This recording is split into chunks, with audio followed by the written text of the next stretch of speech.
So joining us now is Executive Director of the National Security Institute, Jamil Jaffer. Jamil, thank you so much for being with us today. We appreciate your time.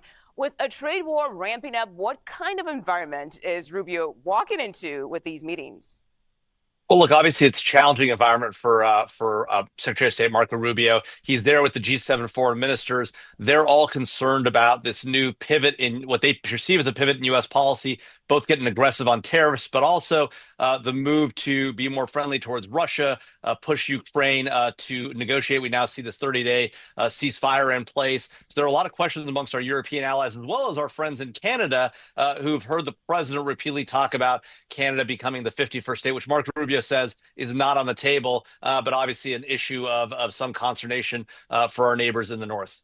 Okay, Jamil, let's talk about tariffs here because Canada's retaliatory tariffs went into effect today on more than $20 billion worth of U.S. goods. So any chance that Rubio and Canadian leaders can smooth things out during today's meeting? Well, look, we've seen President Trump impose tariffs on Canada and Mexico once before.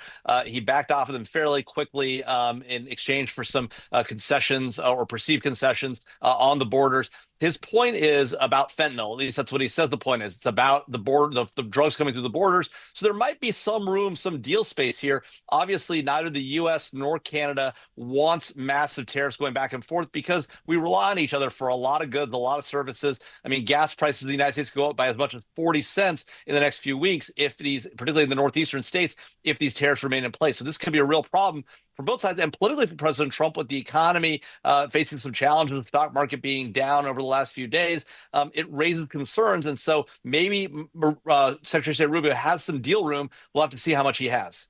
All right, so we know these tariffs and a potential trade war, they're all top of mind. But is there anything else important that will be discussed during the meeting? Well, lots of important things. Obviously, the Ukraine-Russia ceasefire and the question of what becomes of this conflict that's gone on for now 2 years or more. Also, obviously, the situation in Gaza with Israel, what's going to happen there, and the larger situation in the world with the U.S. and our allies. And are we going to be able to unite when we address the threat that China poses, both to our friends in Taiwan, but to the Indo-Pacific region more generally, given what we're seeing happening in the economic sphere and what we're seeing happen in Europe with the Europeans being concerned that without us having Ukraine's back anymore, maybe we're pivoting away not just from Europe, but in a totally different direction as well. Yeah, so much for these leaders to dive into today. Jamil Jaffer, thank you so much for your time today.